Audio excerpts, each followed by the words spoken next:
بسم اللہ الرحمن الرحیم۔ السلام علیکم ورحمۃ اللہ وبرکاتہ۔ ایک ہندو بیان کرتا ہے کہ میرا نام شیوا سلوم ہے۔ میں ہندوستان میں یوپی کا رہنے والا ہوں۔ ہمارے گاؤں میں چند غیر مسلمانوں کے بھی ہیں۔ یہاں بسنے والے مسلمان دنیاوی لحاظ سے تعلیم یافتہ بالکل بھی نہیں ہیں، لہٰذا وہ لوگ بس کھیتی باڑی یا مزدوری کر کے اپنا پیٹ پالتے ہیں، جس کی وجہ سے ان کے مالی حالات بھی کچھ زیادہ اچھے نہیں ہیں۔ انہی چند گنے چنے مسلمانوں میں سے ایک بشر نامی کا آدمی تھا جس نے اپنی گدھا گاڑی بنا رکھی تھی۔ وہ گدھا گاڑی پر مزدوری کر کے رزق کماتا اور اپنا اور اپنے گھر والوں کا پیٹ پالتا تھا۔ اس کے علاوہ صاحب استطاعت لوگوں کو چھوڑ کر باقی لوگوں کے لیے یہ گدھا گاڑی بطور ایمبولینس اور ایمرجنسی سواری بھی استعمال ہوتی تھی۔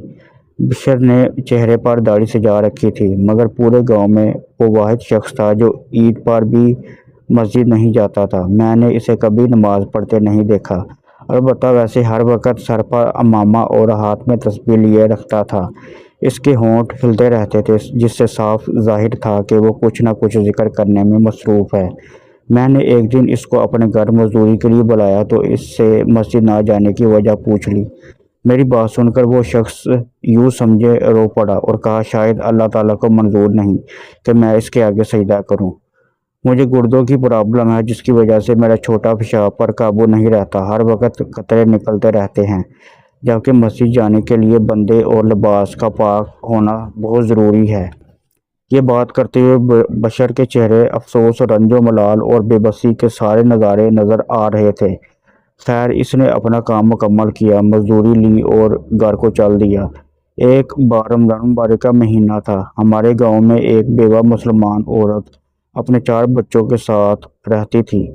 بڑے 2 بچے جوانی کی دہلیز پر تھے۔ عورت گھر کے کام کاج کرنے میں مصروف تھی کہ اسے کرنٹ لگا اور وہ چل بسی۔ اس کی موت کے بعد پتہ چلا کہ اس کے گھر تو سحری میں کھانے تک کو کچھ نہیں تھا۔ کفن دفن اور قبر وغیرہ کے لیے اخراجات کہاں سے آئیں گے؟ تمام مسلمانوں نے حتیٰ کہ المقدور کوشش کی اور چندہ جمع کیا، مگر وہ پیسے بمشکل قبرستان کی کمیٹی سے قبر خریدنے کے بن سکے۔ کفن وغیرہ خریدنے کے لیے اب بھی مزید پیسوں کی ضرورت تھی، اور اس ضرورت کو پورا کرنے کے لیے بشر اپنے گدھا گاڑی بیچ دی اور پیسوں سے مرحوم مسلمان عورت کے کفن دفن کا انتظام کیا، اور باقی پیسوں سے ہاتھ سے چلنے والی 2 ریڑیاں خرید کر ایک پر خود پھل فروٹ لگا لیا، جبکہ دوسری پر ان یتیم مسلمان بچوں جن کے والدین گزر چکے تھے۔ گھر میں کمانے والا کوئی نہیں تھا، ان میں سے بڑے بچے کو سبزی لگا کر دے دی۔ بشر سارا دن اس لڑکے کو ساتھ ملا کر مزدوری کرتا۔ شام کو دونوں اتنا کما لیتے کہ دونوں کے گھر روٹی بن جاتی۔ میں نے بشر سے پوچھا تھا کہ تمہارا اچھا بھلا گدھا گاڑی کا کام چل رہا تھا، تم نے محض ایک مردہ عورت کا تن ڈھانپنے کی خاطر وہ کیوں بیچ دی؟